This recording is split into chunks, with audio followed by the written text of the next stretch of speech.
کی ضرورت کو ہم نے ضرورت سمجھا، جس کے لیے ہزاروں روپے، لاکھوں روپے، کروڑوں روپے دینے کے لیے تیار ہیں، لیکن آخرت کی ضرورت کو ہم نے ضرورت نہیں سمجھا۔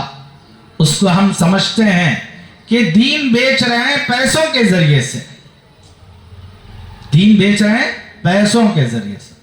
حضرت سیدنا ابو بکر صدیق رضی اللہ عنہ، آپ تجارت کرتے تھے۔ آپ کیا کرتے تھے؟ ہر صحابی تجارت کرتے تھے۔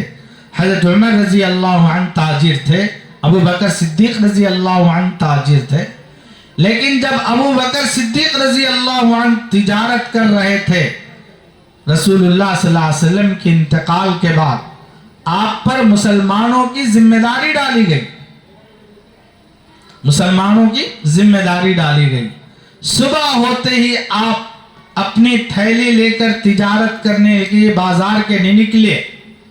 ابو عمر رضی اللہ عنہ دوڑے دوڑے آئے، آ کر ہاتھ پکڑا اور کہا، اے ابو بکر کہاں جا رہے ہو؟ اے خلیفۃ المسلمین تم کہاں جا رہے ہو؟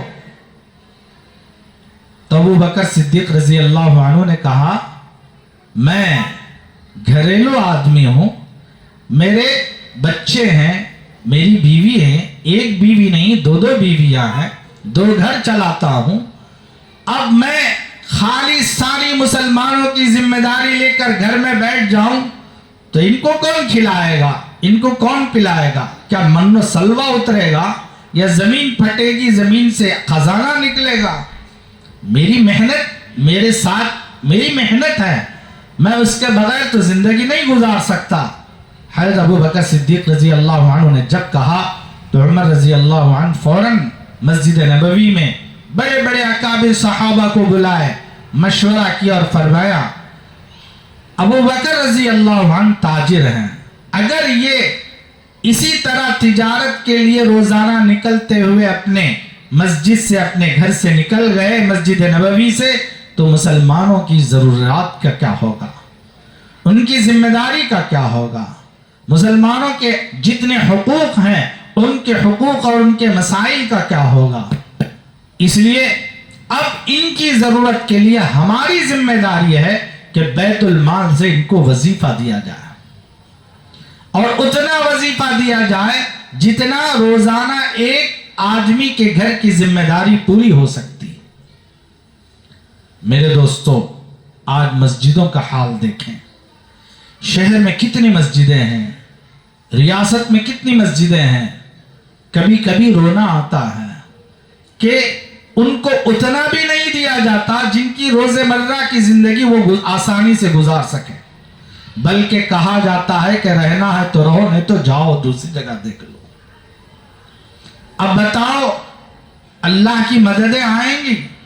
اور اس پر تانا مزید یہ دیا جاتا ہے کہ یہ دین کے ذریعے سے پیسہ مانگتے ہیں، مزید تانا اور مزید ظلم ہی کہا جاتا ہے۔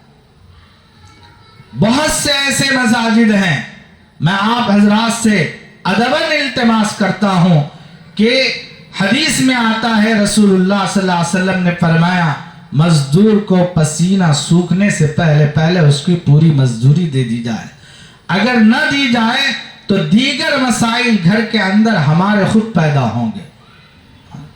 کوئی بچہ بیمار ہوگا، کوئی بڑا بیمار ہوگا، کوئی فلاں ہوگا، کوئی فلاں ہوگا، ہمارے جتنے مسائل باہر کے ہیں وہ اٹکے ہوئے رہیں گے۔ کیوں؟ اس لیے کہ ہم نے کسی کا حق مارا۔